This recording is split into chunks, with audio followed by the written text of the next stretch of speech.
Welcome to today's EMSI webinar. This is the second of a two-part series looking at curriculum intent and impact, and why those things are important to Ofsted and the FE sector in general.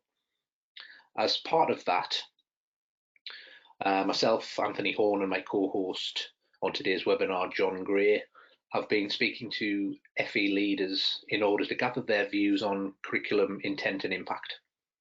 And on today's webinar, we're going to discuss some of the key points that came out of those conversations, in particular relation to curriculum impact, and give some suggestions as to where we think EMSI can help. Before we get on to that, for anyone joining us today who isn't familiar with EMSI, first of all, welcome. We are a global labour market analytics firm, headquartered in the US, but with our UK headquarters in Basingstoke. And our mission is to connect various groups together using the power of strong, reliable labour market data. And we have various different tools and delivery methods that allow us to do that. So then, turning to the main focus of today's webinar, that of impact and curriculum impact. I did mention that this is part two of a two-part series, and in the first webinar we focused on curriculum intent. And so, John, I wonder if you can remind us of some of the key points that came up in that first webinar. Yeah, certainly can, Anthony. So I'm sure people who joined in found that really interesting. I've certainly had lots of positive comments from that first webinar. So just to really pick out a couple of the key points that we covered. Firstly, the sense that labour market data is absolutely critical to curriculum planning, not just EMSI data, but certainly pulling in broader information, excuse me, so information from employers, talking to employers and really getting to the bottom of what they're working on locally and regionally. But certainly LMI was seen as a really good way to start a planning process and use data for for that benchmark. Really importantly, colleges are moving and already looking well into the future. So we heard from colleges such as Grimsby and Preston, who are certainly starting to think about 2020, 2025 and beyond, and how they're considering skills that are needed right now, but also skills that are needed within the future. One of the really thought-provoking points that came out was that sometimes, and this was I believe from Krisha Wuffenden from Sheffield City Region LEP, is that sometimes the main challenges that we face within the economy are that actual employers are not always quite sure what the skills needs are. They're not always quite sure what they're asking for. So there's certainly a role to play for us as data providers and certainly the sector to try and close that gap. And I think that was a really good point that came through. And then finally, just to kind of wrap up in terms of a quick summary, transferable skills and the significance of that both now and in the future, that came through on a number of the different interview questions that we had. So making sure that those transferable skills are built into the curriculum right now, but also really emphasising on those for the future alongside the technical skills that are going to be needed.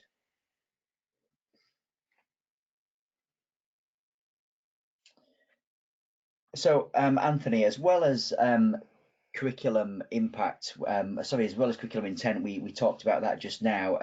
Can you tell us a little bit about curriculum impact and why that is important right now? Yeah, thanks, John. I think it is really important. And first of all, it's important because of the wider external context and almost a little bit of history. Because of course, impact of FE and the impact of provision has always been important and in everyone's mind, but perhaps historically there's been a real concentration on success rates and achievement rates, and that data has somehow almost been the ultimate measure of whether FE has been succeeding and therefore having an impact. But that misses a big part of what FE does and a big part of what FE is all about. But we have seen in more recent times a pretty regular commentary around the need for vocational training to be more directly linked to skills needs and job outcomes in things like the Yoga Review, various folks in the in UK government regularly mentioning it as well, and we've certainly seen that coming through in recent Ofsted commentary, as we see on the screen here. Again, whether that be personnel from Ofsted themselves or from providers who've gone through inspections, and a real focus there on how the provider is having an impact on both learners and the wider economy by ensuring that courses and provision and skills are lined up to give people the best shot of entering employment once they've left the provider. And more recently, definitely in the current inspection handbook, which has very explicit mention of local and regional economic context, skills, the future, i.e. employability skills, and even an out-and-out mention of any data that a provider has relating to employment outcomes or destinations more widely. And we also then saw, as reported by our friends at FE Week in September of this year, a training provider who'd been inspected and reported a really significant change in how Ofsted were concentrating on impact quite a lot, and how perhaps standalone destination surveys of a few learners were not really themselves sufficient to what Ofsted were looking for. So definitely a real focus on impact and also intent, as we saw and talked about in our last webinar. Great, thanks for that. So as per our first webinar, we've been speaking to a number of sector leaders for the past couple of months and capturing these in a range of interviews. You'll see on this next slide there the wealth of experience involved in some of those people that we've been interviewing. So a really good range of senior leaders from across the country. So Anthony, if you can just tell us a bit about what Ofsted mean by impact, and I know Darren Hankey from Hartlepool raised a similar kind of a point. Yeah, exactly. I think Darren made a really good point when we spoke to him about the fact that obviously intent has been something that colleges have always done really, and of course so has impact, but how exactly are we going to measure impact? And that's really going to be an interesting experience for the sector and everyone around the sector over the coming months, I think. I do genuinely think that impact could be measured in a number of different ways, and that's what we've read about, and from what senior people in the sector with knowledge of Ofsted have told us, and indeed from our own collective experience of working both within and with the UK FE sector for the best part of 10 years now. Probably a few different things, but I think measuring impact will certainly involve employment outcomes, as we've just seen on some previous slides there. Destinations data and really evidencing what learners do post provision is going to be really important. In addition to that, evidence around employability and transferable skills. You mentioned, John, that transferable skills came up a lot when we were talking to sector leaders, and I think that's really positive that colleges are all over that, but I guess a question is going to be how to measure the impact of those transferable skills, and how do you evidence that? How do you even identify what those transferable skills are? Also in the inspection handbook, we see a few mentions of local and regional economic context, which again has a relevance to the intent side of things, but I think there's also an opportunity there for providers to really demonstrate their wider understanding of regional labour markets, and indeed why their own institutional provision is aligned the way that it is, and how and what impact that it then has on local industry sectors. And kind of linked to that, I think there's a real opportunity for colleges to shout about and demonstrate the wider economic and societal impacts that they have. Okay, thanks for that. So if we just look at each of those in turn now, firstly, employment outcomes. Destinations has always been a big part of FE. So can you tell us a little bit how we can add value to that debate?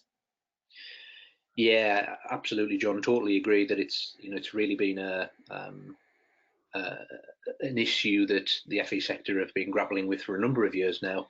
And we both, having worked in the sector directly, can remember that. And colleges do various things, and providers do various things to both enhance employment outcomes for their students, and then to try and track and evidence those positive destinations and those positive employment outcomes. And from that kind of evidence side of things, we certainly have a new data set that can help with that.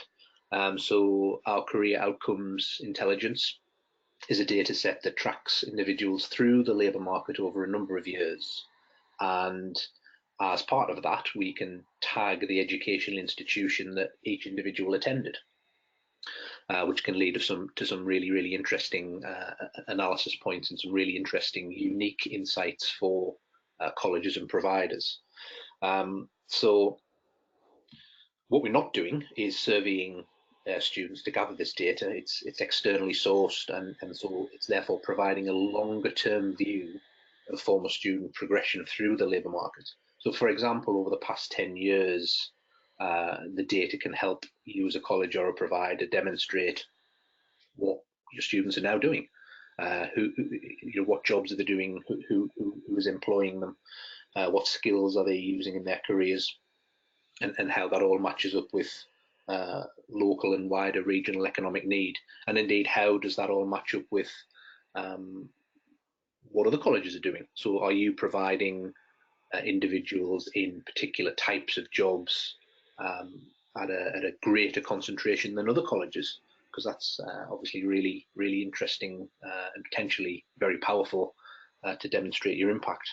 Likewise, are you providing learners who remain locally or who move more nationally around the labour market? And do lots of your learners end up working in certain employers, or is it very disparate? And again, how does that compare with other colleges in the UK? All of which is potentially really powerful in the sense of a college demonstrating that impact from an employment outcome destinations point of view. Yeah, that's really interesting points there, Anthony. So just pick it up in terms of employability skills. Liz Smith at Preston talked a lot about the importance of core skills and employability skills and how they're really important both now and how we develop those into the future. So can you just explain a little bit how we can help with that? Yes, definitely. And again, we both know that employability skills is really something that colleges do very well right now, to be frank, and sometimes get a bit of a bad press about that. The whole conversation around the skills gap and what that actually means is something we could probably run a separate webinar on. But also, skills are something that here at Emsi we absolutely understand very well, and we've been putting a lot of effort and investment into working out the kinds of information that would help colleges and providers to understand employability skills even more. And that can include things like the most in-demand job-specific skills that employers are asking for in a local area. And can a college or a provider demonstrate that they are responding to those very specific skills? Similarly, job titles that employers are advertising for can really give a more detailed, nuanced view on jobs that are actually in demand in a local area or a regional area. And again, can a college or a provider really demonstrate that they are delivering the required skills for these jobs, and or even that they are linking their adult learners directly into these jobs? And of course, employability and employment needs employers, right? So can a college demonstrate that they are well aware of the employers that are recruiting locally? And can they demonstrate that they are absolutely responding to those employers, rather than perhaps what's traditionally been done in my experience, where the college or the provider will list a number of employers who they've always worked with or they've worked with for a long time. What about demonstrating change and demonstrating a response to companies that are recruiting right now?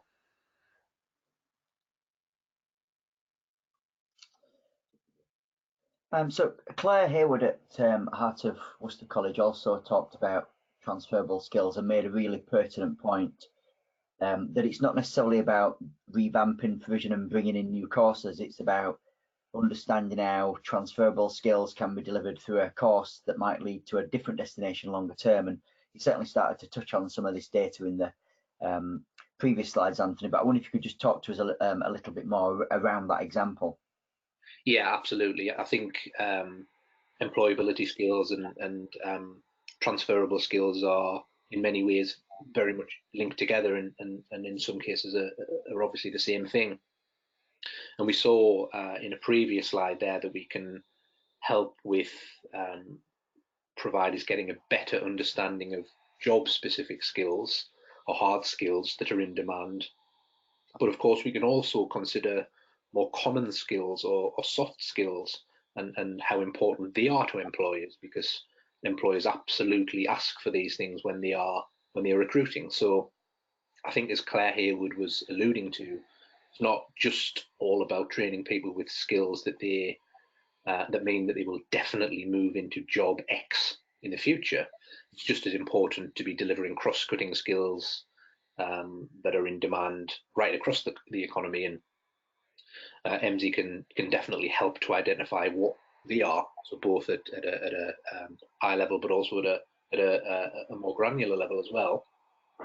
And that helps, or that kind of links back to the career outcomes data that I introduced on an earlier slide, because we can actually help providers to identify which of those in-demand skills, both job-specific and more cross-cutting, that their former students are actually now using in their careers.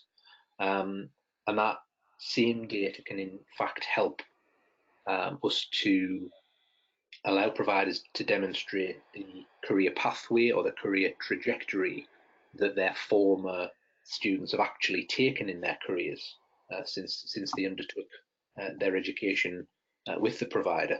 And that all, to me, seems really, really useful and frankly very powerful in demonstrating the impact of provision.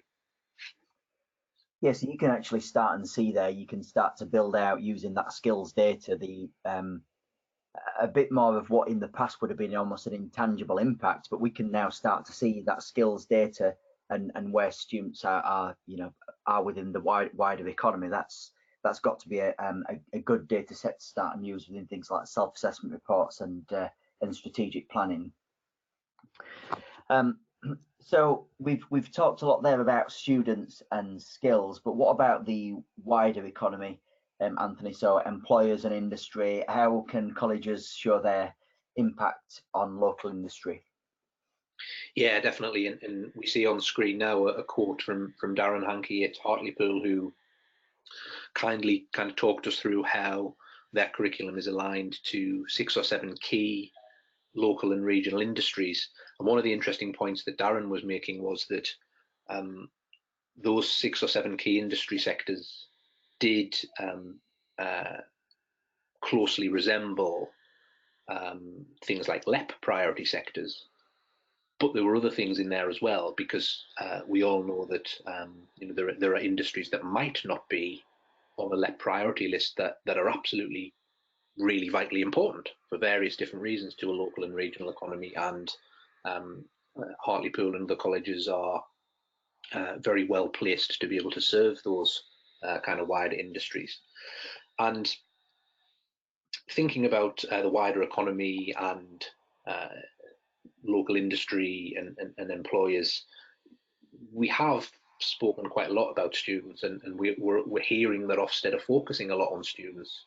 They're speaking a lot more directly to them, perhaps, and are really kind of looking at intent and impact and how it's impacting on the students. But I certainly think the colleges shouldn't miss the opportunity to talk about how much they know about their local industry sectors and their local jobs, and frankly, how important they are as educational providers in those local and regional economies. So how that can be done? Well, firstly, understanding how industries are made up locally, not just at a high level, but at a very detailed level, and how jobs are trending at industry level, growing, shrinking, and all of that. And then, understanding the jobs that fit within those industry sectors, again at a detailed level. How well do the college understand that, and how well are they kind of set up to respond to that, to the extent where they can demonstrate how college provision and the volumes of individuals going through certain courses actually map to those local industries and local job changes. And then I guess in addition to that, there are a number of additional industry specific variables that I would suggest a college should be aware of, and then can use to their advantage to demonstrate their impact. So we saw there on the previous couple of slides jobs and how they're changing, and how provision maps against that. But even things like wages, so which industries and jobs are particularly high paying in college locality versus some other regions, or even versus the nation, and how well is college provision and college curriculum development aligned to those higher paying jobs, as well as all other jobs, of course. The college themselves could be aware of wider industry data, so things like how industries themselves are contributing to local economic growth, and where, and therefore why the college decides to focus their curriculum development on servicing those industries. And again, those listening in may well be familiar with our economic impact analysis, and one of the things that does is allow the college to demonstrate how much of an impact that its current and historic provision has on those local key industries, so construction and engineering, manufacturing technologies in this example we see on screen, as well as a more emerging sector, information and communication technology, and the whole kind of digital world.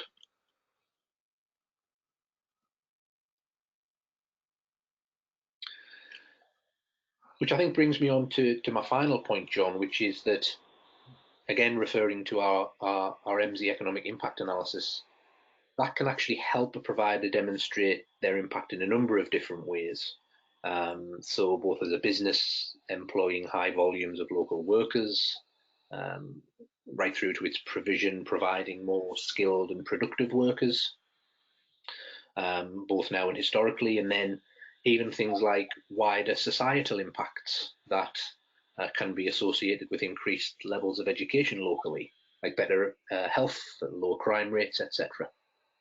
So there are a number of different ways and a number of different things, I think, that colleges can be aware of when it comes to their local and regional economy, and then a number of different things and a number of different ways that colleges can use and understand and apply that data to demonstrate their own impact. Thanks for that, Anthony, for sharing those really insightful and thought-provoking thoughts in there. Some really interesting data that we've had a look at, and thoughts from some of the senior leaders within the sector that we've been interviewing. Again, just a reminder, those interviews have been available through our blog and through other channels, so I encourage you to take a look at those at another time.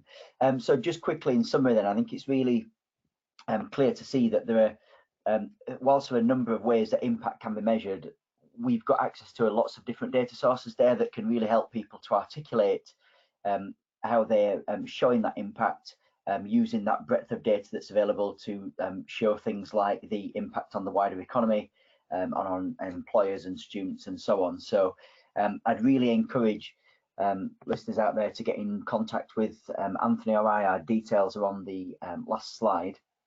And if you want to get in contact with Anthony or I to talk through any of the points that have been raised within this session or within the first webinar that we ran, then please don't hesitate to do so.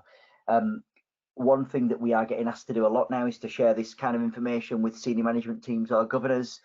So if you'd like to book Anthony or Ryan to come and talk to those colleagues, then you know, we're more than happy to do that and share how some of this data can be used to really demonstrate impact and intent. We hope that you've enjoyed the session today. If you've got any thoughts or ideas that you'd like us to cover in future sessions, then please let one of us know. But we hope to speak to you soon.